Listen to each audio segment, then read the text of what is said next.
समितीच्या निवडणुका लागलेल्या आहेत. तुमच्या गणात गटात कुठल्या पक्षाची हवा वाटते? नाही, हवा म्हणण्यापेक्षा जे आपण पाठीमागच्या एक 5 वर्ष 10 वर्ष जे पाहिले, जो पुण्याचा जो आपला हा जो भाग आहे, त्यामध्ये वाघोली, आवळवाडी, थेऊर, कुंजरवाडी हा जो उर्वरितांचा हा संपूर्ण भाग पाहिला, तर हवा म्हणण्यापेक्षा ही राष्ट्रवादी काँग्रेस पक्षाचं हा विकास गंगा ह्या बाजूला आपल्याला वाहिलेली आपण पाहतोय. इथं राष्ट्रवादी पक्षाने सन्माननीय समजा शरदचंद्रजी पवार असतील, अजितदादा पवार असतील, यांनी या भागाचा संपूर्ण कायापालट केलेला आहे. पुण्याचा जर भाग पाहिला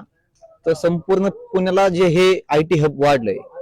रस्त्यांची जे आपण एकदम छान प्रकारचे असे रस्ते झालेले आहेत, आणि हे संपूर्ण असेल त्याच्यात सगळ्यात जास्त मोठा हा वाटा जो असेल तो फक्त राष्ट्रवादी पक्षाचा हा इथं या ठिकाणी आहे. ह्याच्यामुळं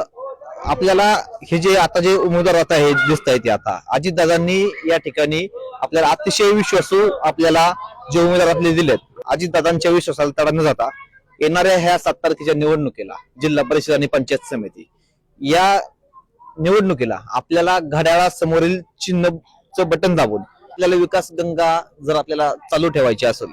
तर या ठिकाणी आपल्याला 7 तारखेला जिल्हा परिषद आणि पंचायत समितीच्या ज्या निवडणुका आहेत त्या दिवशी घड्याळासमोरील बटन दाबून आपण त्या ठिकाणी तीनही अजितदादांचे अतिशय विश्वासू उमेदवार त्यांना आपण निवडून आणायचे, आणि हे आपल्याला दादांना खरी श्रद्धांजली असेल या ठिकाणी असं सांगतो. जिल्हा परिषद साठी कोमलताई संदेश आवाळे,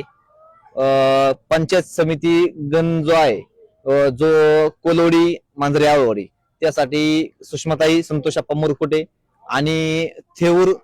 कुंजरवाडी आणि माथोबाची आळंदी असेल त्यासाठी युवराज नाना काकडे हे आपले उमेदवार आहेत.